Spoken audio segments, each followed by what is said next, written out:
اور گزشتہ کچھ عرصے میں جیسا کہ سوشل میڈیا پر جو ہے آپ کی شخصیت کے حوالے سے کچھ متنازع جو ہے وہ سوالات اٹھائے جا رہے تھے، اور بڑی مشکل سے ہمیں آج ان کے رہائش گاہ پر جو ہے نا ہمیں ٹائم ملا ہے۔ اس حوالے سے آج ہم ان کے پاس موجود ہیں اور ان سے پوچھنا چاہیں گے کہ ان کا اس کے بارے میں کیا تاثرات ہیں، کیا خیالات ہیں۔ لاکھوں لوگوں کے سامنے ایک بات یہاں ہو چکی ہے اور اتنے سالوں سے لوگ دیکھ رہے ہیں کہ ہمارا جو عقیدہ ہے اور جو میں عہد لیتا ہوں بیعت کے لیے، اس میں سب سے پہلا بنیادی بات ہی یہی ہے کہ اللہ وحدہ لا شریک ہیں، حضور آخری نبی ہیں اور صحابہ کرام ہمارے رہبر و پیشوا ہیں، اور جب تک میں زندہ رہوں گا اس عقیدے پر قائم رہوں گا۔ یہ ساتھ لگایا کہ جب تک میں زندہ رہوں گا اس عقیدے پر قائم رہوں گا، یہ میں عہد لیتا ہوں۔ جب میں اتنے لاکھوں لوگوں کو تقریباً 29-30 سال سے یہ عہد لے رہا ہوں اور ان کو اس بات کا پابند کرتا ہوں کہ یہ آپ کا عقیدہ خراب نہیں ہونا چاہیے۔ کلمے کا مطلب یہ ہے کہ لا الہ الا اللہ، اللہ کے سوا اور کوئی اللہ موجود نہیں ہے۔ تو جب ہم یہ پڑھتے ہیں، پھر دوسرا کلمہ پڑھتے ہیں اشہد ان لا الہ الا اللہ وحدہ لا شریک لہ واشہد ان محمد عبدہ ورسولہ، تو یہ گواہی ہوتی ہے۔ تو یہ تو اس میں کوئی ڈاؤٹ ہی نہیں ہے۔ ایک سب سے بڑی بات کہ میں نے مسجد میں لگا کر رکھا کہ سجدہ اللہ کے سوا کسی کو جائز ہے ہی نہیں، یعنی کہ اللہ تعالیٰ جتنا بھی نواز دے، کرم نوازیاں ہوتی ہیں، فنائیت کی کیفیت ہوتی ہے بندے پر، سالکین پر، تو پھر بھی میں یہ کہتا ہوں کہ بندہ بندہ ہی ہے، اللہ اللہ ہی ہے۔ بندہ کسی صورت میں اللہ نہیں ہو سکتا، اور یہ میرے قبلہ کا بھی فرمان ہے، وہ میں نے سامنے لکھ کر لگایا ہے۔ خواہ کوئی اتنا نیک نمازی بھی نہیں ہے، یہ ہر بندہ جانتا ہے کہ حضور آخری نبی ہیں۔ حضرت سیدنا آدم سے لے کر حضور نبی کریم صلی اللہ علیہ وسلم تک جتنے بھی انبیاء تشریف لائے ہیں سارے برحق ہیں اور وہ سچے ہیں، اور حضور پر آ کر یہ سلسلہ نبوت کا ختم ہو گیا۔ تو آگے پھر وہ آپ کے خلفاء ہیں، ان کی پیروی آقا نے فرمایا کہ میرے بعد ابو بکر عمر کی پیروی کرو۔ تو پھر اسی طرح صحابہ کرام کا متعلق ارشاد ہے کہ یہ چمکتے ہیں روشن ستاروں کی مانند ہیں، آپ جس سے بھی کے پیچھے چلو گے، کیونکہ وہ حضور سے فیض شدہ تھے، روشنی اور ہدایت پاؤ گے، اور ہدایت مل رہی ہے ان سے، بلکہ ان سے جو صحیح فیض یافتہ اولیاء کرام ہیں ان سے بھی ہمیں فیض مل رہا ہے نا، تو وہ نواز رہے ہیں ہمیں۔ اور ہمارا سلسلہ طریقت جو ہے وہ امیر المومنین سیدنا صدیق اکبر سے ملتا ہے۔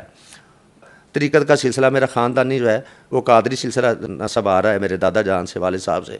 اور ادھر میں یہ سیدنا چلتے سرکار کے نقشبندی سلسلے میں بیعت ہوا ہوں۔ تو وہ ہمارے آقا مولا ہیں، اور تمام سلاسل کے اولیاء اللہ ہمارے پیشوا ہیں، اور صحابہ کرام کے بعد بھی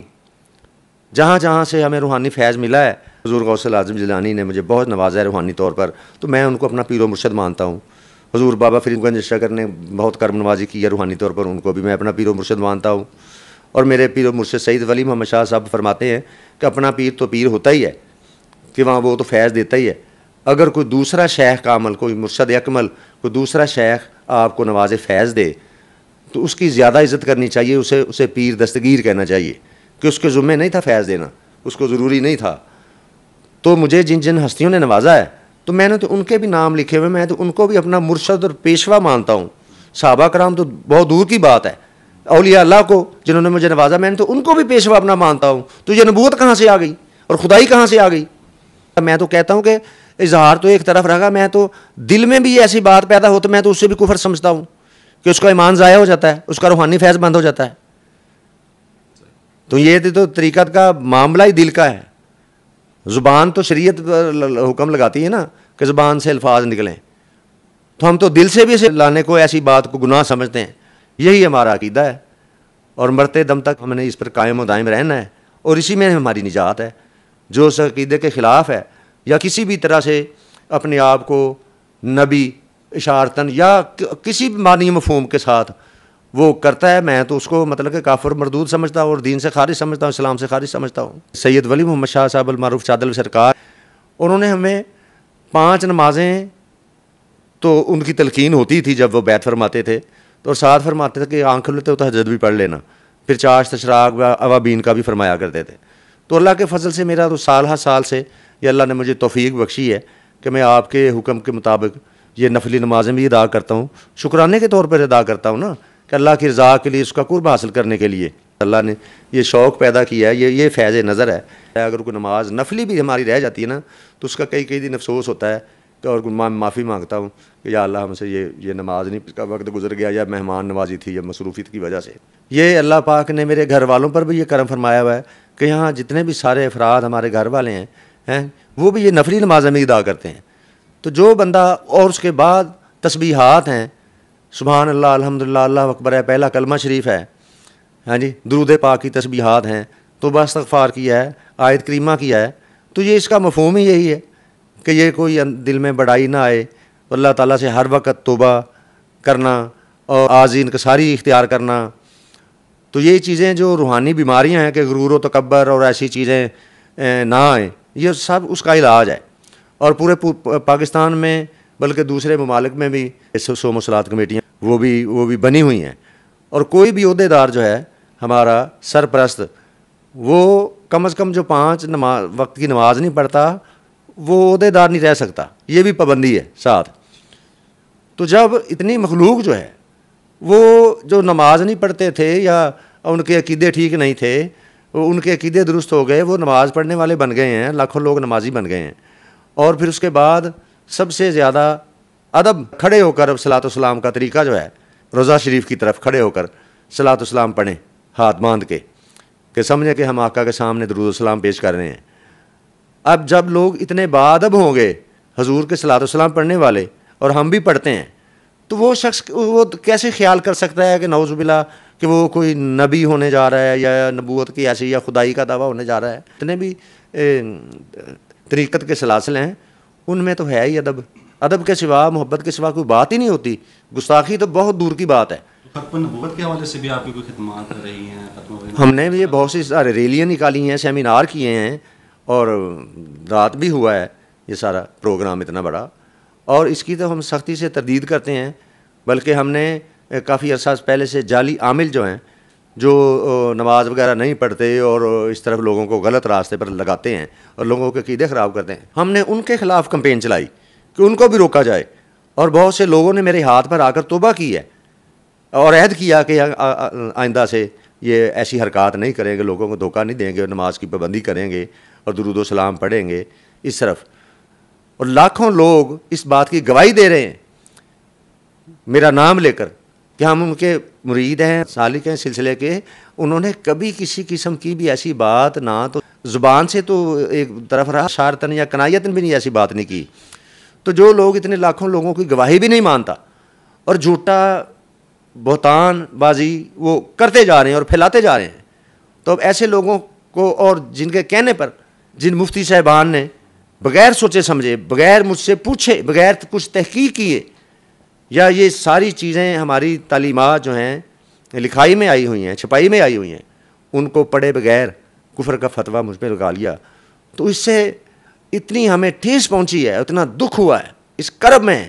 کہ ہم سوچ بھی نہیں سکتے تھے کہ ہمارے علماء ایسے ہو سکتے ہیں۔ کافی ساری ایسی چیزیں ہیں جو میں نے کی ہی نہیں ہیں، بالکل نہیں کی ہیں، اس کو ایک حصہ کاٹا، پھر دوسرے کا حصہ کاٹا، اس طرح کاٹ کے اس طرح لگائی گئی ہیں۔ تو یہ ایک صاف پتہ چلتا ہے کہ یہ ایک مکمل سازش ہے کہ لوگوں کو خلاف کیا جائے اور لوگوں کو یہ مسلمانوں میں یہ فتنہ فساد پھیلایا جائے۔ تو ایسے میں کہتا ہوں کہ توبہ کرنی چاہیے۔ باقی دیکھیں میرا عقیدہ بالکل وہی ہے کہ چاروں فرشتے جو ہیں یہ انتہائی مقرب فرشتے ہیں، فرشتوں کے سردار ہیں، اور خلفائے راشدین تو ہمارے ویسے ہی سردار ہیں، ان سے ہمارے سلسلے جاری ہوئے ہیں، وہ ہمارے آقا و مولا ہیں، اور ان سے نیچے فیض یافتہ جتنے بھی اولیاء اللہ ہیں وہ ہمیں روحانی فیض عطا کر رہے ہیں۔ تو یہ لوگوں کو بھی یہ سلسلے کی تصدیق ہو رہی ہے۔ تو اس کے باوجود بھی میں یہ عرض کرتا ہوں کہ اگر مجھ سے کوئی غلطی ہوئی ہے، نادانی میں دانستہ نادانستہ ہوئی ہے، تو میں تو اس کی اللہ سے معافی مانگتا ہوں۔ جانے نہ جانے میں بھی اگر کوئی ایسی بات انسان کے منہ سے نکلتی ہے، ہر بندے کے منہ سے نکل سکتی ہے، تو اس کی معافی ہے۔ میں کو اس پر کوئی اپنی ضد نہیں کر رہا کہ یہ بات نہیں ایسی ہے، یہ ٹھیک ہے۔ ہم تو ہر وقت روزانہ توبہ استغفار کرتے ہیں، یا اللہ آپ کی توفیق کے بغیر ہم کچھ نہیں، آپ توفیق عطا فرمائیں گے تو ہم نیکی کے کام کر سکتے ہیں، ورنہ نہیں کر سکتے، نہ برائی سے محفوظ رہ سکتے ہیں۔ یہ تو ہمارے سلسلے کی تعلیم ہی یہی ہے کہ عاجزی انکساری رکھنی ہے، کوئی تکبر غرور دل میں نہ آئے، اور لاکھوں لوگ اس پر عمل پیرا ہیں، اور میری بات جو سن رہا ہے اس کو بھی یقین کر لینا چاہیے کہ جب میں خود اس کی تردید کرتا ہوں اور اپنا میں نے عقیدہ بھی آپ پہ ظاہر کر دیا اچھی طرح سے، تو اس کے بعد یہ بات ختم ہونی چاہیے اور مذمت کرنی چاہیے ایسے لوگوں کی کہ جو لوگ جھوٹ اور یہ بہتان بازی کر رہے ہیں اور لوگوں کو بدنام کر رہے ہیں، مسلمانوں میں فتنہ فساد پھیلانے کی کوشش کر رہے ہیں۔ وارث فخر ہے کتاب، 115 اعتراضات انہوں نے کیے ہیں، جن میں سے آپ اندازہ کریں کہ 60 ایسی چیزیں ہیں جو اس کتاب میں موجود ہی نہیں ہیں، وہ میری طرف منسوب کر کے غلط باتیں کر کے کہ جس نے ایک بندے نے بات ہی نہیں کی اس پر بہتان لگا کے اپنی طرف سے بات ایک نئی گھڑ کے اور اس کو پھیلایا جان بوجھ کر، اور جس کے نتیجے میں یہ مجھ پر یہ قاتلانہ حملہ ہوا ہے، اور اب بھی یہ شر پھیل رہا ہے تیزی کے ساتھ۔ یہ کون لوگ ہیں جو باز نہیں آ رہے کہ لاکھوں لوگوں کی گواہی بھی یہ قبول نہیں کر رہے، تو اس کے بعد تو کوئی یہ واضح بات ہو جاتی ہے کہ صرف حسد اور بغض کے سوا اس میں بات اور کوئی نہیں ہے، کوئی حق کی بات نہیں ہے، کوئی سچ بات نہیں ہے، یہ مکمل جھوٹ اور بہتان پھیلایا جا رہا ہے۔ اور اگر ایسی باتیں کوئی اگر کسی نے اچھے انداز میں سمجھی نہیں ہیں یا ایک لکھانے میں 2-3 بندے لکھنے والے تھے، انہوں نے کہا جی ہم درستگی کر دیں گے یہ کر، اور میں سمجھتا ہوں کچھ چیزیں اس میں ایسی رہ گئی ہیں جو وضاحت طلب ہیں، تو ان کو انشاءاللہ آئندہ ایڈیشن میں وضاحت کے ساتھ سمجھا کر اس کا معنی و مفہوم اس کو شائع کروں گا، تاکہ جن لوگوں نے اسے تھوڑا سا معنی و مفہوم سمجھنے میں غلطی کی ہے یا اگر واقعی غلطی ہوئی ہے تو اس پر میں انشاءاللہ غور کر رہا ہوں اور ڈیوٹی لگا دی ہے بندوں کی کہ اگر غلطی ہے تو ہم تو ہر وقت اللہ سے توبہ کرتے ہیں کہ ایسی بات نہ ہو جائے ہمارے کوئی ایسے لکھنے میں۔ تو یہ کیسے ہو سکتا ہے کہ یہ ایک مکمل ایک سازش ہے، اور اس کی وجہ سے یہ پہلے بھی یہ اٹھی تھی کئی سال پہلے، تو اس وقت بھی بہت مخالفت کی تھی لوگوں نے، جھوٹی باتیں مجھ سے منسوب کر کے جو میں نے کی ہی نہیں تھیں، اس کے متعلق مفتی صاحبان سے جناب فتوے لے لیے کفر کے۔ اب میں کسی کے بارے میں کے بارے میں اگر کوئی بندہ یہ کہتا کہ جی اس نے باتیں کی ہیں اس کے متعلق کیا مفتی صاحبان فرماتے ہیں، تو وہ تو فتویٰ دے دیں گے نا، اس بات پہ فتویٰ دیں گے، اس بات کی کیا تحقیق ہے کہ اس نے بات کی بھی ہے کہ نہیں کی۔ تو یہی چیز جو ہے، یہ جو شخص جھوٹ بول رہا ہے اور بہتان باندھ رہا ہے کسی پر، یہ اصل گناہ اس کا ہے، تو اور اسی سے فتنہ فساد پھیلتا ہے، اور جو مسلمانوں میں یہ چاہے کہ ان میں فتنہ فساد پھیلے، اب اس کا گناہ آپ دیکھ لیں کہ کتنا عظیم گناہ ہے، کتنا بڑا ہے۔ اب جن لوگوں کو یہ میری گزارش ہے کہ کم از کم یہ جو فیس بک پہ یہ چیزیں چلی جا رہی ہیں، بہت سی جھوٹی باتیں ہم نے دیکھی ہیں اور عام لوگوں کو پتہ ہے۔ آپ سوال کر کے دیکھیں، آپ ہماری ویب سائٹ کھول کے دیکھیں، آستانہ عالیہ پر حاضر ہو کے دیکھیں ایک دفعہ، تو پھر آپ کو پتہ چلے گا، آپ اسی وقت حقیقت جان جاتے ہیں، سمجھ لیتے ہیں۔ تو یہ انشاءاللہ آہستہ آہستہ یہ جو آندھی یہ جھوٹ اور بہتان کی چلائی گئی ہے،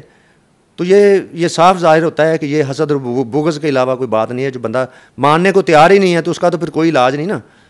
تو نہ یہ اسلام میں کہتا ہوں کسی دین میں بھی یہ بات نہیں ہے۔ فرض کریں اگر کسی کے منہ سے کوئی غلط بات ایسے نکل جاتی ہے، نیتن میں نکل جاتی ہے، تو وہ بعد میں اگر وہ بندہ توبہ کر لیتا ہے اور عقیدہ ٹھیک کر لیتا ہے، پھر بھی اس پر کفر کا فتویٰ نہیں لگ سکتا۔ یہ ساری چیزیں میں نے بارہا کلیئر کر چکا ہوں، اور آپ کے چینل سے بھی یہ میں کلیئر کر رہا ہوں آج۔ کسی کی سنی سنائی بات، غلط بات کو مت پھیلائیں، تو اس سے بھی انسان گناہ گار ہو جاتا ہے۔